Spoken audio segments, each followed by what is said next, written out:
This morning, the Coeur d'Alene Tribe team is going to be presenting our education pipeline. I am going to share that pipeline and its purpose. Cookie is going to share the 2-year comprehensive study that we have been involved in that is informing us about the ruptures or interruptions that are occurring on that pipeline.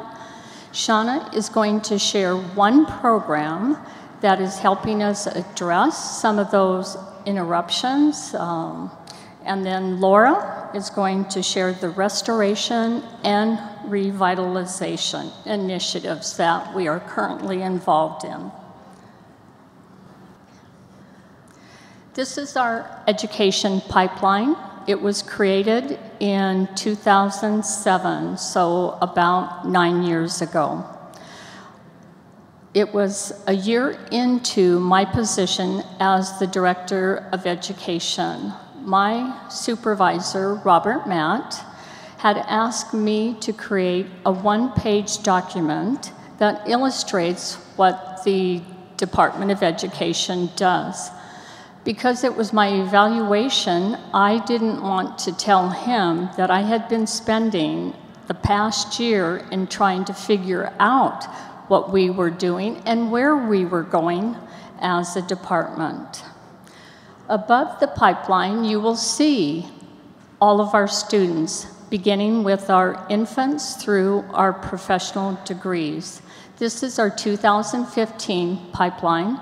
We create the pipeline at the end of each academic school year. So in 2015, we had approximately 800 students on that pipeline.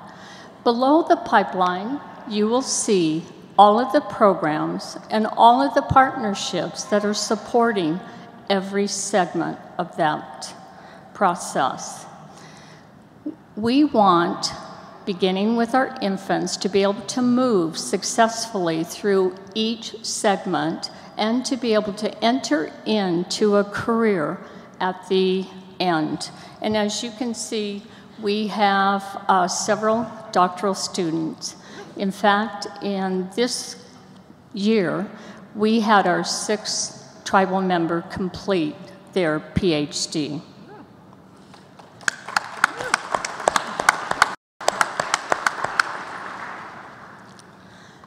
The pipeline has several purposes. It informs the gaps and weaknesses and overlap in the services that we provide. It helps form our partnerships, our relationships, and it drives all conversations. It also opens up more questions. The visual roadmap is creating systemic change in education. It's serving as a guide that our tribal leadership wants our tribal membership to traverse. And most importantly, it demonstrates the tribe's inherent right to self-govern, self-determine tribal sovereignty. In this case, education. It has placed the tribe fully engaged in teaching and learning. It illustrates our move away from things being done to us to our being at the table. We are involved in building our tribal nation. What you don't see, what is not visible and very important to the tribe, not only do we want graduates coming out of that pipeline, we want them to come out with the following values. Membership. We want capable, decent, moral, good people. We want them to serve in their tribal community. our local communities, and our world communities. We also want them to become stewards, to be the best caretakers, socially aware, to have integrity, be responsible, accountable, caring for our human, our cultural, and natural resources for the present and future generations. We also want them to be scholars. We want them to be lifelong learners with all dimensions of scholarship. We want them to be readers, writers, speakers, and engage in ideas that are rooted in our tribal values, to seek knowledge to understand the world and meaningful application within our communities. Lastly, we want them to be guardians, to care and protect our tribal way of life for our children, our natural resources, culture, history, traditions, and our spirituality. So for the Coeur d'Alene tribe, again, it is not enough for us to have graduates moving from one segment to the other. It is absolutely essential that they have these values embedded so that they can come back to our reservations, as Malia was saying. We want them to have heart. We want them to care for our children, our elders, our natural resources. So I turn it over to Cookie, who is going to share the 2-year comprehensive study that the tribe has been involved in that has informed us in terms of those ruptures or those interruptions that are occurring on that pipeline.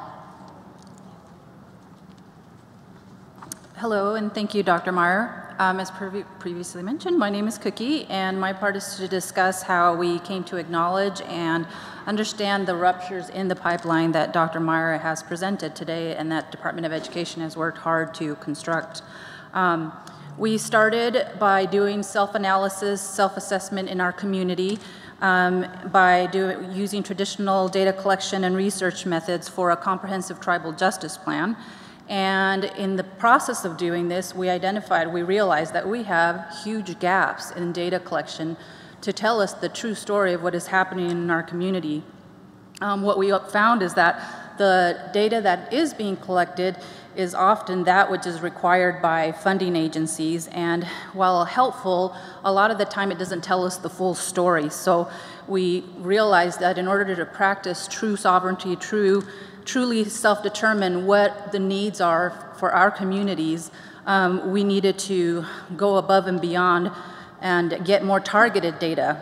And so specifically, we started doing our own tribal membership demographics. We started looking at what's the population on the reservation, what's the population off the reservation, in which communities do the populations live, and what's the age distribution from infants all the way to elders. That's important data for us to have in order to have effective services.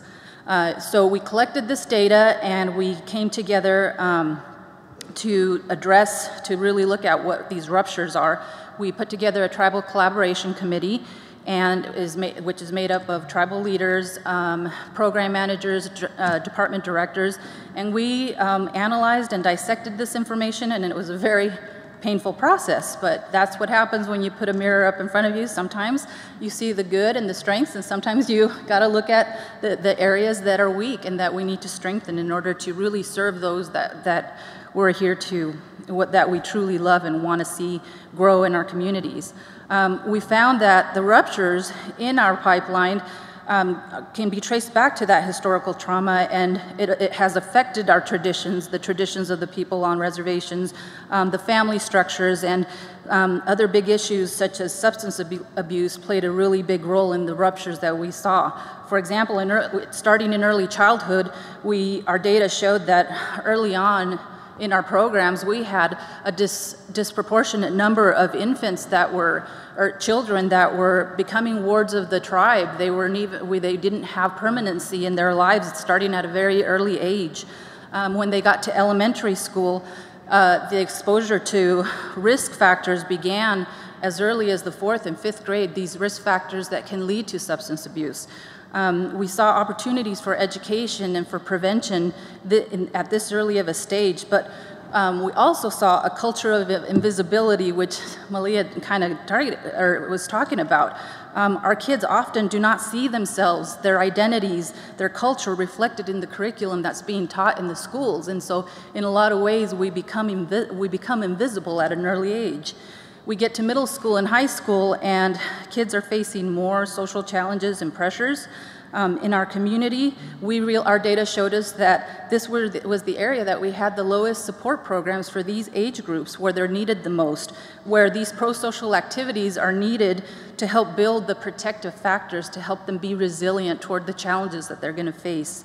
The data showed that the transition from middle school to high school took a huge toll. This is where we saw a lot of a significant rupture with dropouts, and they were dropping out of school, but they were starting to appear in our justice system, in our probation programs, in our corrections programs. So real collaboration was key to us coming together and putting together, having a comprehensive approach to our services, and not just the role of education, the successes of education is not just on the shoulders of the Department of Education, but for many of our programs.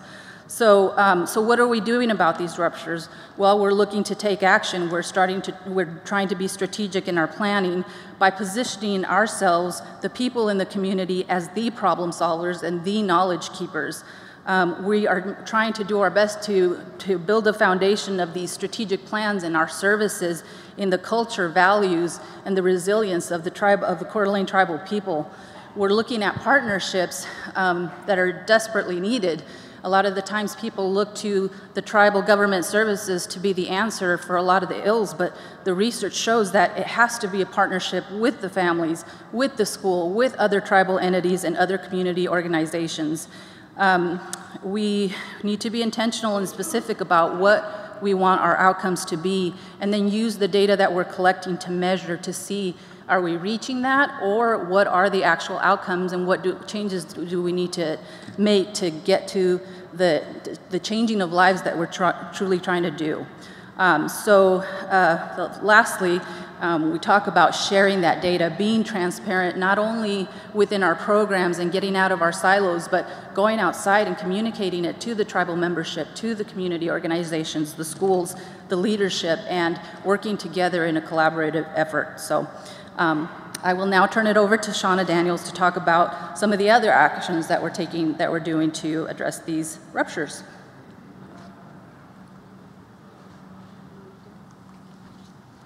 Okay. As a method to repair some of the ruptures on the pipeline, I'm going to talk a little bit about the Coeur d'Alene Tribe STEP grant, which stands for State Tribal Education Partnership, which was awarded in October of 2015. The intended purpose of STEP from a federal level is to promote increased collaboration among tribal education agencies, state education agencies, and local education agencies that serve our tribal students, and two, to build the capacity of tribes to conduct certain functions under various formula grant programs as determined by all partners. For the Coeur d'Alene Tribe, the STEP grant is an opportunity to further exercise our inherent sovereignty rights through education. Our overarching goal is to begin repairing ruptures in the education pipeline by strengthening the cultural identity of students in order to improve academic success. Our four main objectives are to develop Coeur d'Alene Tribal Social Studies units for 4th grade Idaho history, articulate, align, and integrate culture, language, and history in the K-12 Idaho Social Studies standards, promote Indigenous knowledge and culturally sustaining and revitalizing teaching practices through pre-service and in-service teacher education programs, and to develop high school social studies humanities courses that include tribal sovereignty, federal policy, tribal government, and tribal geography. Through our short 6-month journey in putting a team together to work on Idaho 4th grade social studies, we have gained several valuable insights that we consider game changers in terms of how this project is impacting our work on so many levels. And some of these game changers include our data collection within the team that we're working with, which consists of teachers, students, university, faculty, and tribal members. This team has experienced several aha moments through the process so far, and has brought about awareness within our teachers and co-workers on the importance of this work. The roots of this work is in the relationships being built with partners such as Idaho State Department of Education, our local LEAs, teachers, local universities, parents, and community members. It is the strengthening of these relationships that is building Indigenous allies, decolonizing our classrooms, and giving our children more and more opportunities to experience a multidimensional learning environment.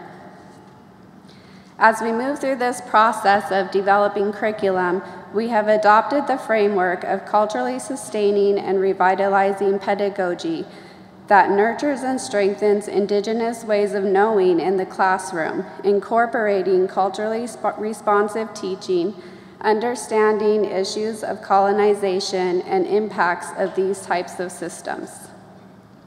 A big piece of this framework is to ensure our children learn 4 key tribal values that embed a sense of self, a sense of deep intrinsic sovereignty.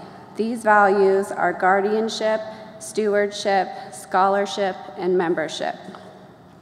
It is our hope that through the creation of strong relationships, data-driven program development, and place-based education, we will add considerable value to our local school districts and the state of Idaho that is sustainable for all children. And now Laura Lamatia is going to talk about some of our restoration programs. Thank you.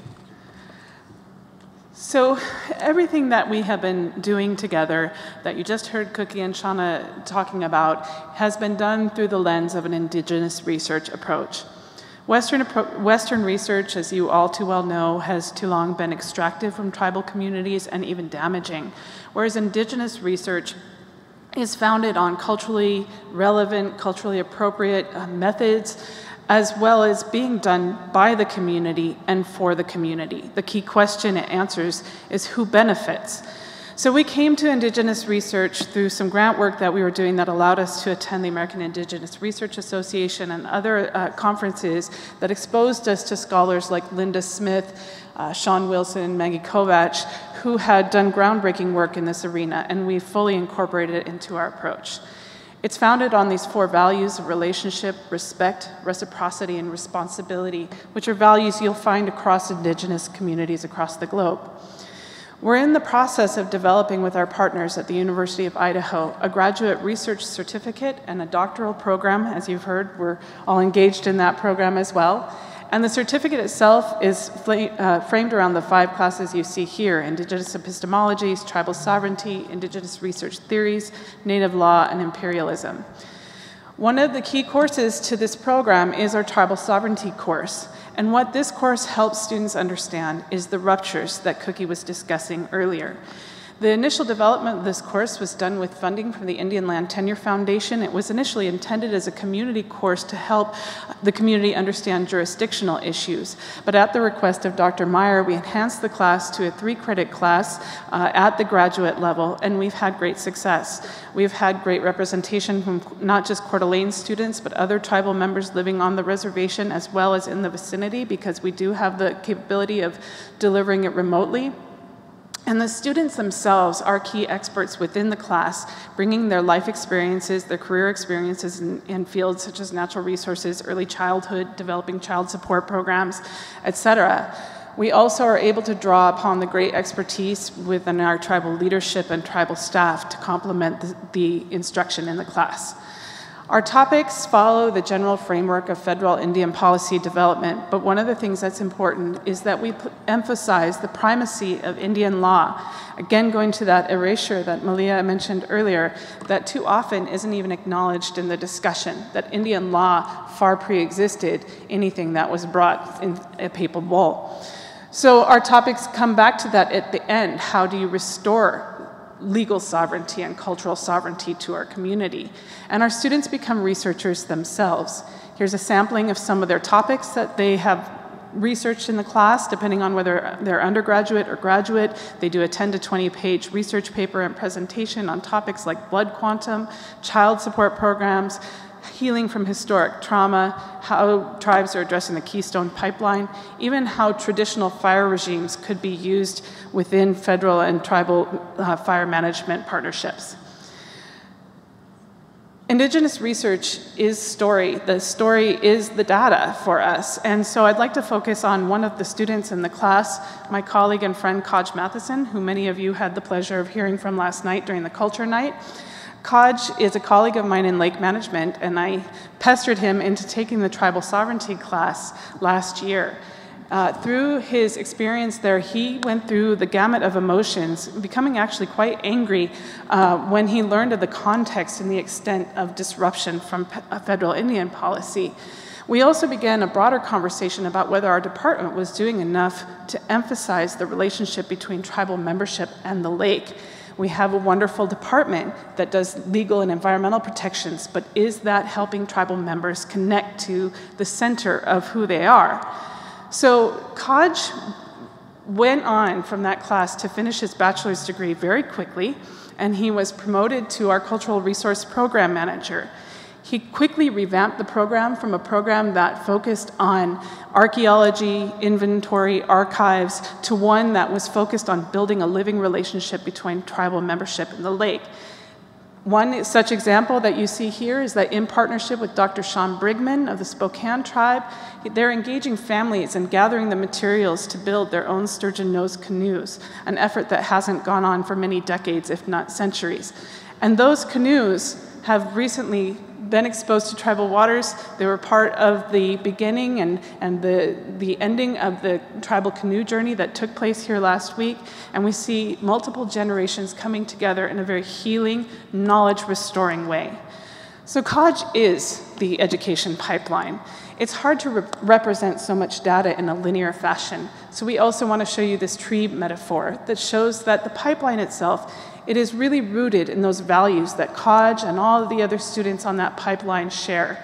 It is growing towards the future, it's flourishing, and we look forward to the branches that will continue to grow. Lim Lemsh.